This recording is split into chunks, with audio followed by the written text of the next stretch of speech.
If I had to start over today with no money, no contacts, no real estate, just delete the portfolio, start over with absolutely nothing, how would I do it? Well, there's one thing I would do differently. I'm going to share how to build this in the video, and it's really important to have reserves. How do you get liquid the day you close? We're going to share this strategy right here on the channel today.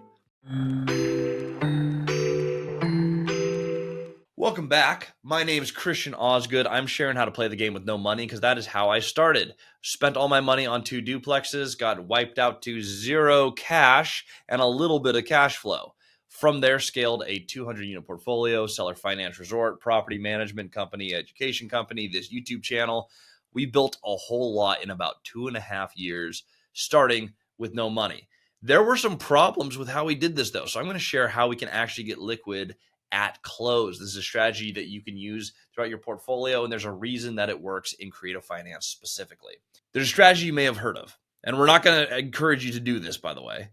It's called wholesaling. It's important to understand, though, if you want to get liquid in your own deal without wholesaling, you need to understand this concept. So in wholesaling, essentially what you're doing is you're taking a deal, you're packaging it up, so you're finding an opportunity, and you don't need to be a broker for this. You're actually going to put it under contract in your own name. So Christian and or Assigns is going to go under contract to buy a deal. Now, my mission here is I need to assign the contract to someone else for a fee. It's called an assignment fee.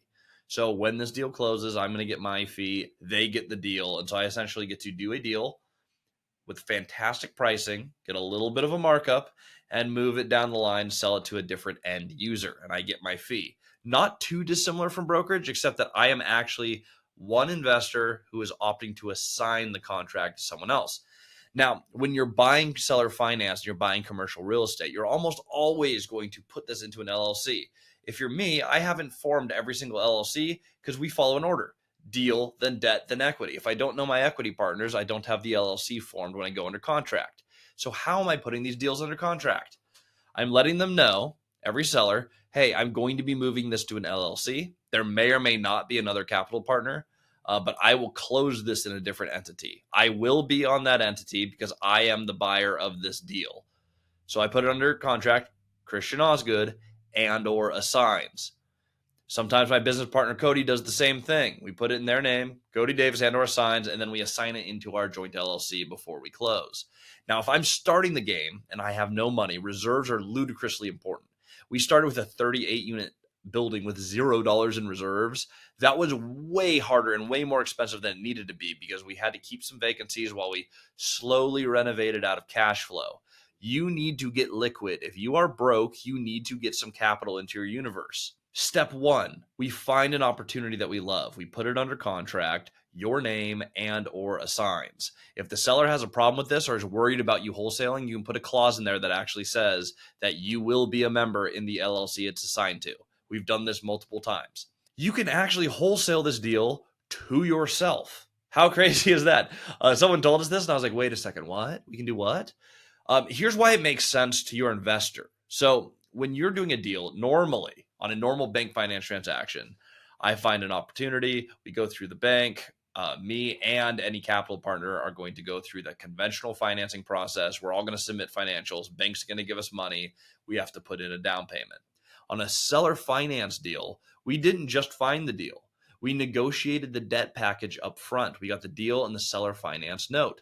So we go deal and debt, and a lot of times we're doing these deals 5-10% down. So if you found 90% of the money, and if you're going to be the main operator of the deal, you've brought the opportunity, 90% of the capital, and the deal structure, and you're going to help manage it, it is absolutely appropriate to go to your investor and say, hey, we're going to put this together for packaging the deal, putting it together in consideration for the fact that I'm going to be managing this. We're going to put a $10,000, $15,000, $20,000 fee into this deal when I assign it from myself into our joint LLC. If your investor is funding the LLC and doing the down payment, your investor is essentially going to fund that LLC, and at closing, you are going to be paid for all of your hard work on the deal. You can actually wholesale to yourself. So if I was starting over again from the very beginning and I needed some personal liquidity, like I have no money and I need money to start running my business and to feed myself, an assignment fee for a well-structured deal is a fantastic way to do that. Anyone can find a deal in a month. anyone can find a good deal in 30 days of trying to find a deal. And we share about that strategy all over our channel, all over our course, all over Instagram at Christian Osgood, or here on Cody and Christian Multifamily Strategy. We share how to do that. You can do this in 30 days. Find the deal. It's going to take you from the point where you go under contract 30 to 60 days typically to close the deal. So within the first quarter of opening your business, and this is what I would do, drop me in any market. This is what I'll do. I'm going to have some cash in my pocket. I'm going to have a cash flowing deal, and we're going to start the business going and rolling with a little bit of capital and a little bit of cushion. Now, over time, save that cash flow, build a bigger reserve. But I think a huge mistake people make is they buy real estate with absolutely no reserves. Now, you can do that, and don't let that stop you, but they focus so hard on like either, oh, I started with no money, I'm going to keep cash flowing this, or even worse, they go, hey, I have no reserves, so I'm not going to buy real estate. Come up with a plan to fix the pieces that you're missing, and then go play the game. If you're missing capital, figure out the capital. This is an excellent way to do that. If you want more tips, follow this YouTube channel, click like and subscribe. And if you want to check out multifamilystrategy.com, we can teach you even more on how to play the game, how to write these contracts, and how to start with or without money.